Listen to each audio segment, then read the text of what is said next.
Have you ever pondered the significance of interlinking rivers in our world today? It's a thought-provoking question that invites us to delve into the intricate workings of our planet's waterways. Interlinking rivers is a concept that involves establishing a network of canals or tunnels to connect different rivers. This fascinating idea is not just a marvel of engineering, but also holds substantial relevance in our modern world. Think about it. Interlinking rivers can potentially revolutionize the way we live, work, and interact with our environment.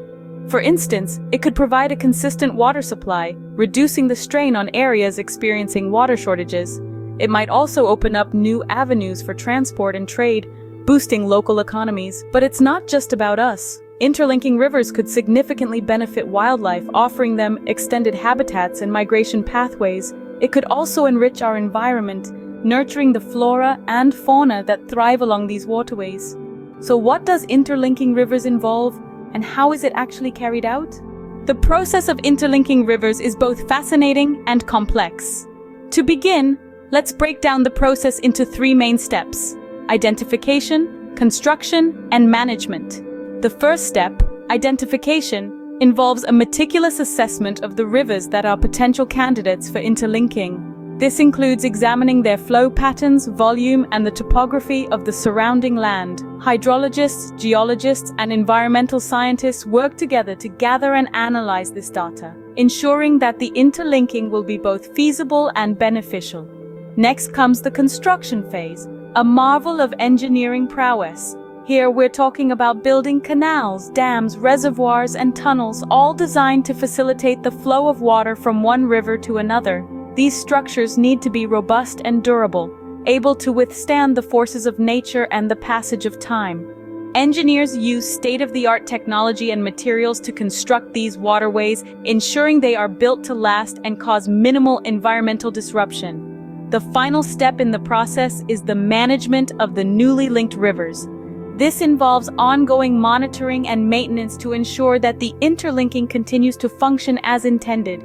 It also includes assessing and managing any potential impacts on the local ecosystem and communities. This could mean adjusting water flow rates, implementing conservation measures, or even making modifications to the infrastructure if needed. The process of interlinking rivers is not a one-time project, but rather an ongoing commitment to managing our water resources in a way that benefits us all. It's a complex, multidisciplinary endeavor that requires the expertise and collaboration of a wide range of professionals, from engineers and geologists to environmental scientists and community planners. Interlinking rivers is an impressive feat of human ingenuity and a testament to our ability to shape and manage our natural environment. But it's also a practice that carries enormous responsibility, as it has the potential to impact the lives and livelihoods of millions of people, as well as the health of our planet. Now that we have a basic understanding of how rivers are interlinked, we must delve into the key points and benefits of this practice. Interlinking rivers unlocks a myriad of benefits and opportunities. Picture vast landscapes, once parched and barren, now lush and fertile. This is the transformative power of interlinking rivers. By connecting waterways, we can vastly improve water supply, particularly in areas that suffer from acute water scarcity. This not only quenches the thirst of millions, but also ensures a steady supply of clean water for various domestic and industrial uses. But the benefits don't stop there.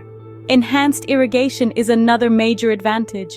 Imagine fields upon fields of thriving crops fed by a consistent water source. With interlinked rivers, we can provide a lifeline to the agricultural sector, boosting crop yield and contributing to food security. As for power generation, it's a game changer. Hydroelectric power plants set up at the interlinking points can harness the energy of the flowing water, generating a significant amount of electricity. This can light up homes, power industries, and reduce our dependence on fossil fuels. And let's not forget about tourism. The creation of inland waterways and reservoirs attracts tourists from near and far, injecting a healthy dose of revenue into the local economy. Picture serene boat rides and waterfront resorts, all made possible by this revolutionary endeavor.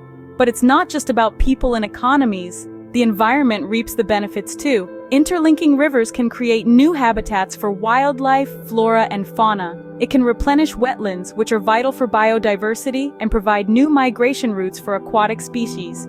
In essence, interlinking rivers is like weaving a life-giving tapestry across the land. It's about connecting communities, boosting economies, and nurturing the environment. It's about creating a sustainable future where people and nature thrive in harmony. But of course, it's not all smooth sailing. Every silver lining has a cloud, and the concept of interlinking rivers is no exception. The advantages of interlinking rivers are vast, but it's also important to consider the challenges and potential drawbacks. While the benefits are substantial, the process of interlinking rivers is not without its hurdles. Let's delve into the challenges and drawbacks that accompany this grand endeavor. Firstly, interlinking rivers can pose significant environmental concerns. This process can disrupt the natural flow of rivers, potentially harming aquatic life and ecosystems dependent on these water bodies. Changes in water quality, sediment transport, and even the potential spread of waterborne diseases are all serious concerns to consider. Secondly, the displacement of communities is a considerable issue. Many people live and work near rivers, depending on them for their livelihoods. Interlinking rivers could result in large-scale displacement, affecting millions of people and potentially leading to socio-economic issues. The need to find new homes, jobs, and ways of life for these displaced communities is a challenge not to be taken lightly. Lastly, the high costs of these projects cannot be overlooked. Implementing such massive engineering feats requires substantial funds, which can strain a country's economy. The financial burden may lead to prioritization conflicts, with other key sectors potentially suffering due to resource allocation. These are not small challenges, and they need to be addressed with appropriate planning and foresight. The picture isn't all rosy, and that's why it's important to have a balanced perspective on interlinking rivers. Despite these challenges, the potential benefits of interlinking rivers make it a topic worthy of our attention and consideration. Interlinking rivers, a concept as intriguing as it is complex, holds the promise of a future with enhanced water management. When done right, it can significantly boost our economy, tourism, and transport, while providing ecological benefits to our wildlife, flora, and fauna.